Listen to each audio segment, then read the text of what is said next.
दोस्तों नमस्कार, मैं राकेश श्रीवास्तव। हमारे YouTube चैनल में आप सभी का स्वागत है।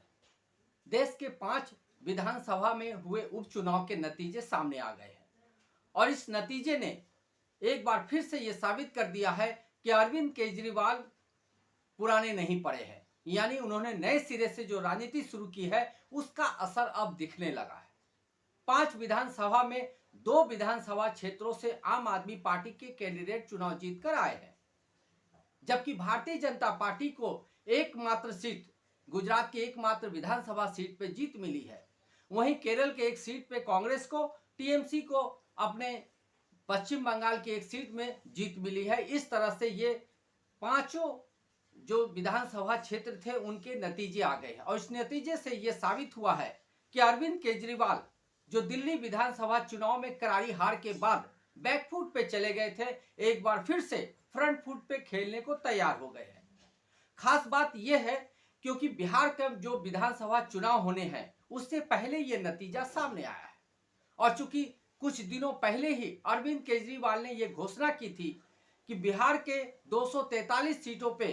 वो अपने कैंडिडेट उतारेंगे, यानी आम आदमी पार्टी बिहार में अकेले अपने दम पे चुनाव लड़ने के लिए उम्मीदवारों को उतारने का ऐलान कर चुकी है। इसी बीच इस तरह का जो परिणाम सामने आया है उससे निश्चित रूप से आम आदमी पार्टी को एक नया जोश, एक नया हौसला मिला होगा। लेकिन वहीं दूसरी तरफ भारतीय जनता पार्टी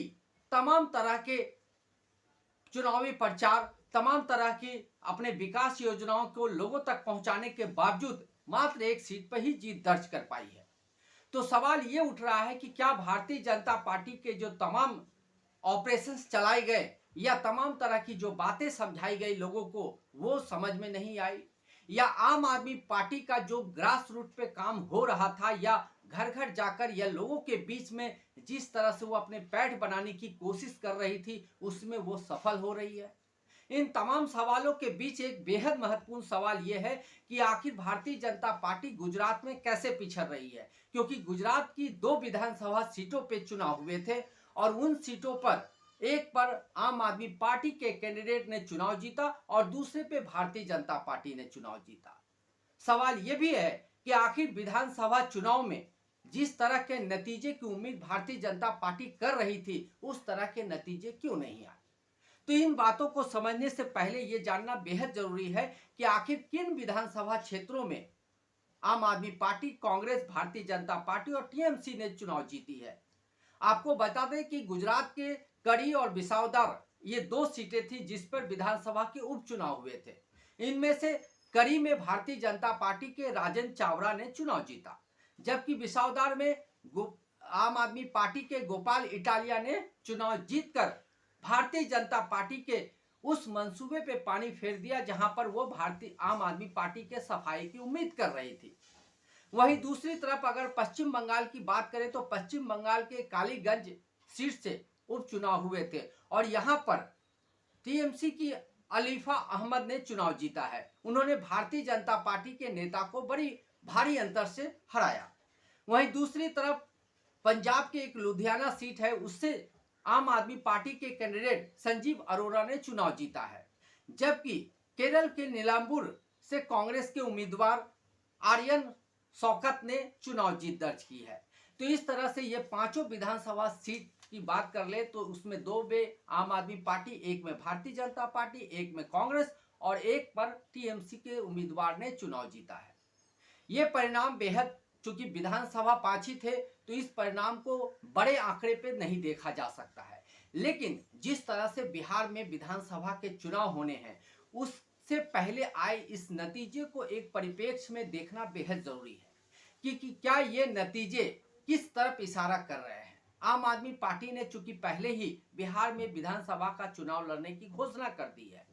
वहीं दूसरी तरफ इस तरह के परिणाम आने से ये समझना बेहद जरूरी है कि क्या इस परिणाम का असर बिहार चुनाव पे पड़ेगा। भारतीय जनता पार्टी जो बिहार में पूरे दमखम के साथ चुनाव लड़ने के लिए तमाम तरह की तैयारियों में जुटी है, उसी बीच इस तरह का रिजल्ट आने से सवाल ये उठ रहा है कि क्या भारतीय जनता पार्टी द्वारा जो भरोसा दिलाया जा रहा है, जिन विकास योजनाओं की बात कही जा रही है और जिस तरह से ऑपरेशन सिंदूर चलाकर उसे जगह जगह भुनाने की कोशिश की गई, क्या उसका असर नहीं हुआ है या उसका असर अब धीरे धीरे कम होता जा रहा है? क्योंकि ऑपरेशन सिंदूर के बाद ये पहला चुनाव था जिसमें भारतीय जनता पार्टी को अपने द्वारा चलाए गए मुहिम का एक समझ लीजिए कि रिजल्ट आना बाकी था, और उसका रिजल्ट जो आया है वो अमूमन आप देख सकते हैं कि ये चुनाव के जो नतीजे हैं एक तरह से भारतीय जनता पार्टी के लिए झटका है। क्योंकि अगर ऑपरेशन सिंदूर या तमाम विकास योजनाएं या तमाम तरह की बातें जो भारतीय जनता पार्टी की तरफ से कही जा रही है, अगर उसके आधार पर इस चुनाव को देखें तो निश्चित रूप से भारतीय जनता पार्टी के पास 2-3 सीटें जानी चाहिए थी, लेकिन ऐसा नहीं हुआ। भारतीय जनता पार्टी अपने गृह राज्य गुजरात में मात्र एक सीट निकालने में कामयाब रही, जबकि उसी गुजरात में आम आदमी पार्टी के कैंडिडेट में भी चुनाव जीता, जबकि बाकी राज्यों में भारतीय जनता पार्टी का प्रदर्शन खराब रहा है। अगर आप टीएमसी की भी बात कर ले, पश्चिम बंगाल में जहां भारतीय जनता पार्टी 2026 में पश्चिम बंगाल की सरकार यानी ममता बनर्जी को उखाड़ फेंकने का बार बार दावा कर रही है, उसी पश्चिम बंगाल में भारतीय जनता पार्टी के जो कैंडिडेट थे उन्हें भारी मतों से हार का सामना करना पड़ा। तो सवाल ये उठ रहा है कि भारतीय जनता पार्टी जो जगह जगह दावे कर रही थी या तमाम तरह की जो विकास योजनाओं की चर्चा कर रही थी, ऑपरेशन सिंदूर के नाम पे जिस तरह का माहौल बनाने की कोशिश कर रही थी, क्या उसका फायदा होता नजर नहीं आ रहा है? उसके लिए आपको इस बात को समझना बेहद जरूरी है कि भारतीय जनता पार्टी की तरफ से जो भी मुहिम चलाई जा रही है उसे लेकर अब लोगों का कनेक्शन उतना नहीं बन रहा है जो पहले हुआ करता था। उसकी कई वजह है। उसकी वजह है महंगाई, उसकी वजह है बेरोजगारी, और उसकी वजह है भारतीय जनता पार्टी के तमाम नेताओं द्वारा दिए गए विवादित बयान और तमाम वादे जिनको कभी पूरा नहीं किया गया। इसी वजह से ऐसा लगता है कि लोगों ने भारतीय जनता पार्टी के द्वारा जो विकास योजनाओं के दावे किए जाते हैं, जिन रोजगारों की बात कही जाती है, उसके साथ खुद को तालमेल बिठाता हुआ नहीं देख पा रहे। इसी वजह से भारतीय जनता पार्टी के तमाम कैंडिडेट जिन्होंने चुनाव जीतने का दावा किया था वो चुनाव हार गए। वहीं आम आदमी पार्टी जो दिल्ली विधानसभा चुनाव के बाद बैकफुट पे चली गई थी और ये माना जा रहा था कि केजरीवाल के दिन खत्म हो चुके हैं, उनके लिए ये झटका है, क्योंकि केजरीवाल ने अच्छी खासी वापसी की है और ये वापसी भारतीय जनता पार्टी के लिए आने वाले दिनों में परेशानी का सबब बन सकता है। वहीं दूसरी तरफ बिहार में चूंकि विधानसभा के चुनाव होने और माना जा रहा था कि कांग्रेस, राष्ट्रवादी कांग्रेस पार्टी यानी राजद और दूसरी तरफ आम आदमी पार्टी और दूसरे जो महागठबंधन के जो दल है वो साथ मिलकर चुनाव लड़ेंगे, लेकिन अरविंद केजरीवाल ने साफ कर दिया है कि 243 सीटें जो बिहार विधानसभा की है उसमें उनके कैंडिडेट अपने दम पे चुनाव लड़ेंगे। तो ऐसे में एक बात ये भी साबित हो रही है कि जो विपक्ष है वो पूरी तरह से एकजुट नहीं है, क्योंकि अगर आप कहें तो कई सीटों पे कांग्रेस के प्रत्याशी को ही आम आदमी पार्टी के नेता ने हराया है। वहीं दूसरी तरफ बिहार में अकेले चुनाव लड़ने का ऐलान, ऐसा लगता है कि जो इंडिया गठबंधन है वो पूरी तरह से टूट चुका है, क्योंकि हर जगह अलग अलग देखा जा रहा है कि कांग्रेस और आम आदमी पार्टी आमने सामने चुनाव लड़ रहे हैं। इतना ही नहीं, अरविंद केजरीवाल ने चुनाव की परिणाम सामने आने के बाद ये भी कह दिया कि कांग्रेस और भारतीय जनता पार्टी के संबंध काफी मधुर है। उन्होंने इस तरह से एक चुटकी ली और कांग्रेस पर निशाना साधा, यानी आने वाले दिनों में भी ये साफ है कि इंडिया गठबंधन एक साथ चुनाव में नहीं उतरने जा रही है। हर पार्टी अपने दम पे चुनाव लड़ेगी और उसके परिणाम के हिसाब से वो आगे का रास्ता तय करेगी। लेकिन इस चुनाव परिणाम ने एक बात ये जरूर साबित कर दी है कि इंडिया गठबंधन भले बिखर गया हो, लेकिन भारतीय जनता पार्टी की जो एनडीए है उसमें भी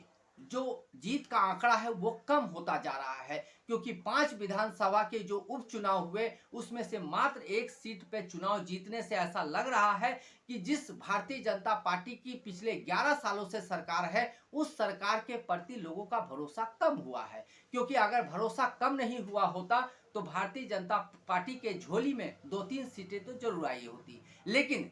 भारतीय जनता पार्टी को ऐसा लगता है कि यह सिर्फ उपचुनाव था, जो मेन विधानसभा के चुनाव होंगे उसमें उसकी वापसी शानदार तरीके से होगी। इसके लिए बिहार विधानसभा चुनाव के नतीजे का इंतजार करना होगा, देखना होगा कि भारतीय जनता पार्टी बिहार में क्या कमाल करती है। आज के लिए बस इतना ही। अगर आप हमारे श्रोता हैं तो आप हमें जरूर लाइक और सब्सक्राइब करें। तब तक के लिए नमस्कार।